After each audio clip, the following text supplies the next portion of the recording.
Umayya বাধা দেয়, বেলাল আল্লাহরে ডাকবি না। বেলাল কয়, আল্লাহ উমাইয়ারে ফিরায় দেও যেন আমারে বাধা দেয় না।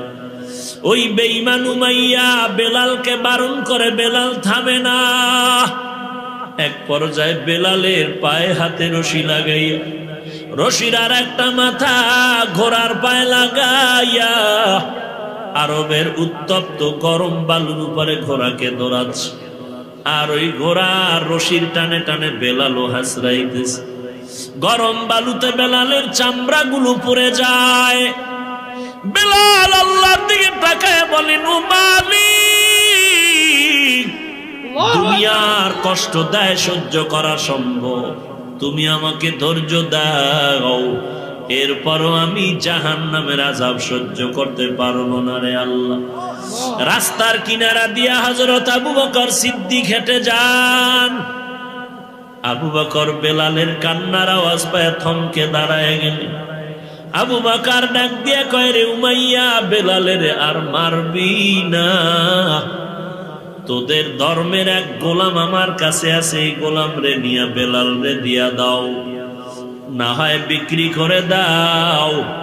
বেলালকে আবু বকর কেনার জন্য রেডি হয়ে গেলেন।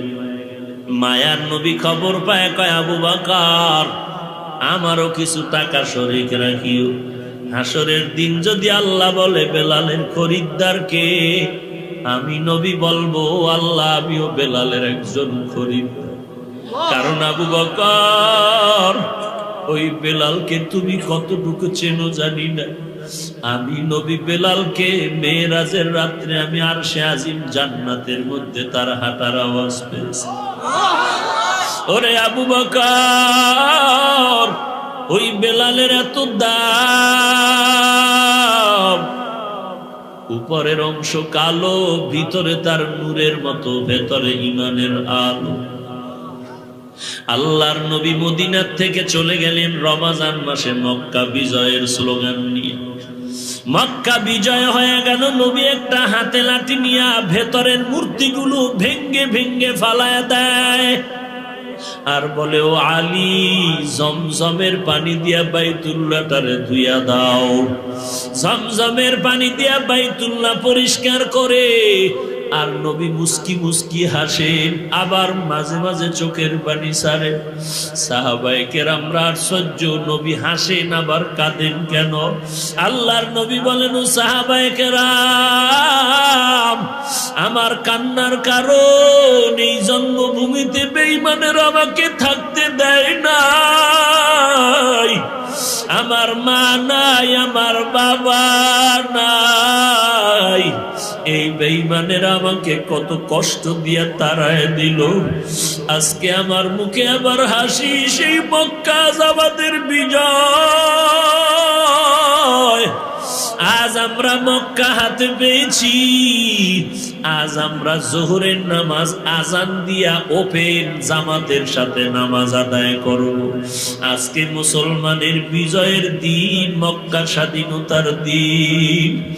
আল্লাহর নবী পবিত্রতা অর্জন করার পর কাবার চতুর্পার্শ্ব রেডি হয়ে গেল নামাজের জন্য। আজ নবী ওপেন নামাজ পড়বেন জামাতে। আজকের বিজয়ের আজানটা যিনি দিবেন তার কপাল কতই না জানি ভালো। নবী একটু পরামর্শে বসলেন, সাহাবায়ে কেরামদের থেকে পরামর্শ চাইলেন, বলো আজকে আজানটা কে দিবে? একজন দাঁড়ায় বলেন, পয়গম্বর, আজকের বিজয়ের আজান আর কেউ দিবে না, আজকের বিজয়ের আজান দিবেন আপনার সাহাবী হযরত আবু বকর সিদ্দিক রাদিয়াল্লাহু তাআলা আনহু। কারণ হলো, ও নবী, আপনি তো বলেছেন আপনার বিপদের কালে আবু বকর আপনার সঙ্গী। আপনি বলেছেন ওই হিজরতের রাত আপনি গিয়ে আবু বকরের ঘরে দাঁড়াইলেন। নবী বলেন, হ্যাঁ, আমি তো হিজরতের রাতে যখন আবু বকরের ঘরে দাঁড়ায় গেলাম, আস্তে করে ডাক দিলাম, আবু বকর। হঠাৎ ডাকের জবাব দিয়া দিল, লাব্বাইক ওয়া সা'দাইকা ইয়া রাসূলুল্লাহ। দরজা খোলার পরে আমি আশ্চর্য হয়ে গেলাম। আমি জিজ্ঞাসা করলাম, আবু বকর আপনি কি রাতের বেলা ঘুমান নাই? আবু বকর চোখের পানি ছেড়ে কান্না করে বলেন, ও মায়ার নবী, বহু আগে আপনি আমাকে বলেছিলেন হিজরতের সঙ্গী হব আমি আবু বকর। দিনের বেলা আমি যত কাজ করি, রাতের বেলা যখন ঘরে আসি দরওয়াজার কিনারায় দাঁড়াই আমি অপেক্ষা করি, ঘুমাই না। আমি দাঁড়ায় থাকি, আমার মায়ার নবী এসে কখন ডাক দিবে আবু বকর। আবু বকর বলে, যদি নবী ডাক দেয় আর আমি আবু বকর যদি ঘুমায় থাকি, দুশমনেরা নবীর উপরে হামলা করবে।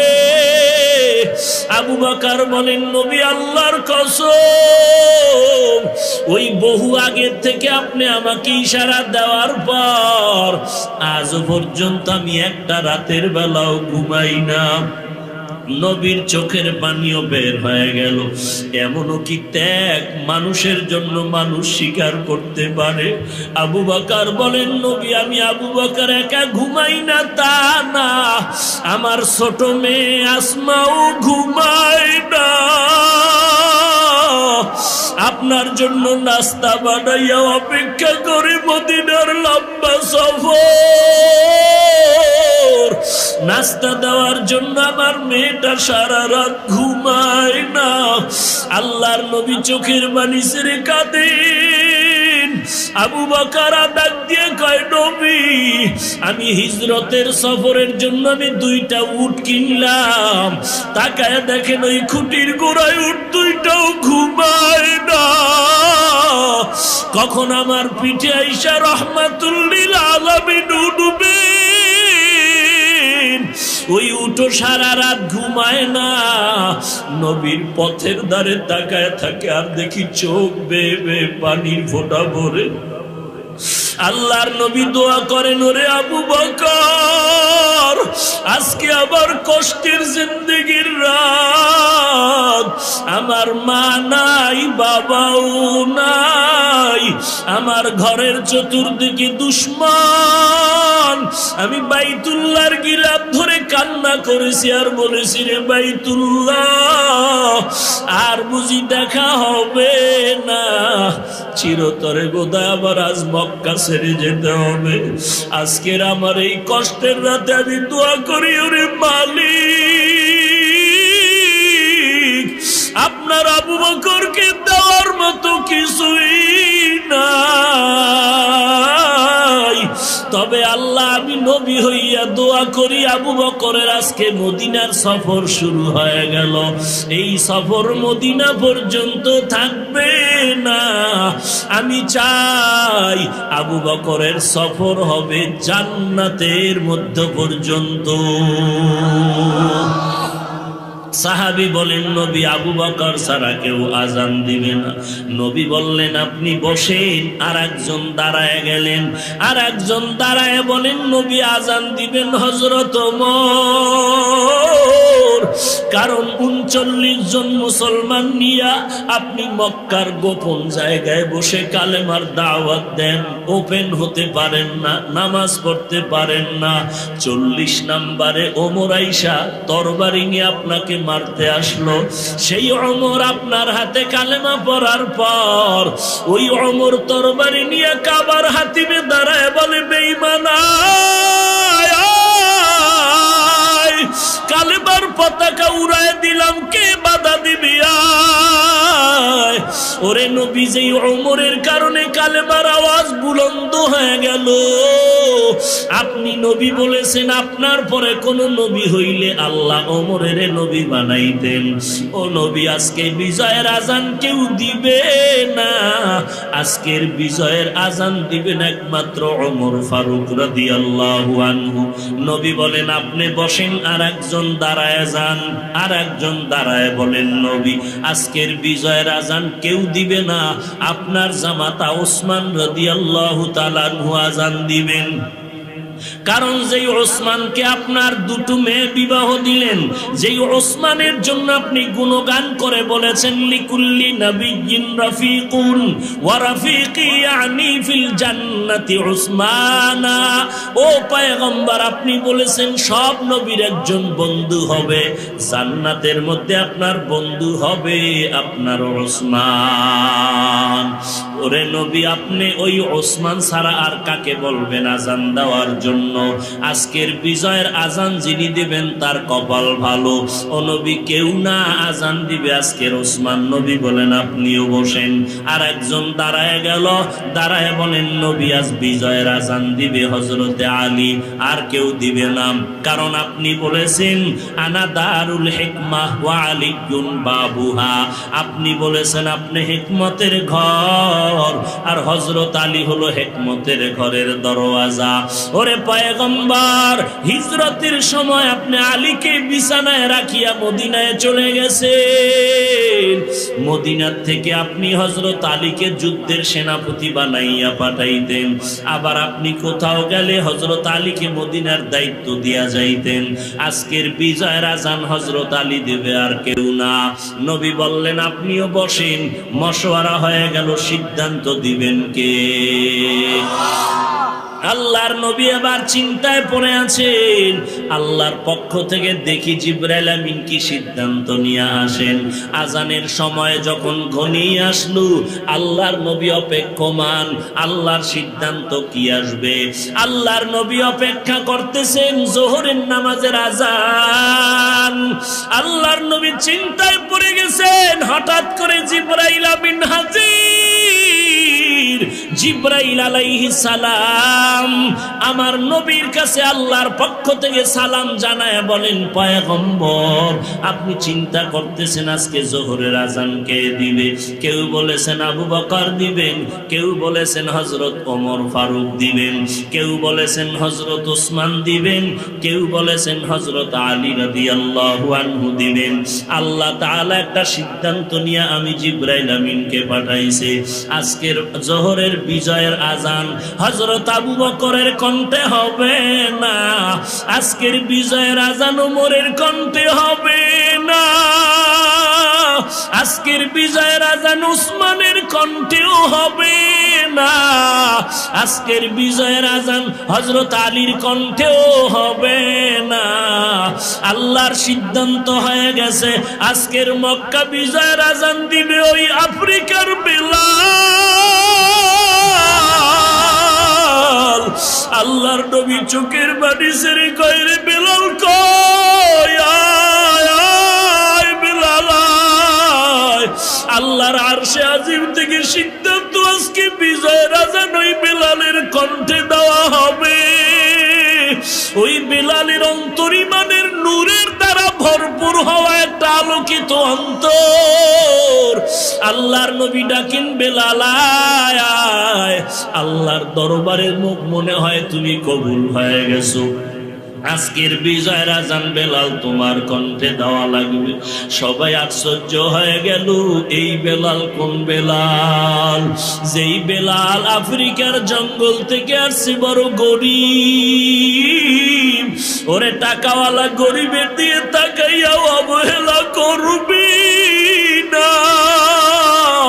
এই ঢাকার শহরে কত গরিব রিক্সা ড্রাইভার আছে।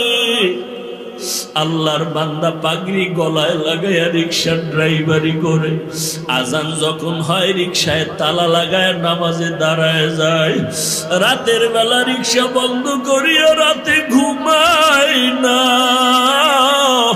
ওই যায় নামাজে বসে আল্লাহর কাছে কান্না করে আর বলে, ও মালিক,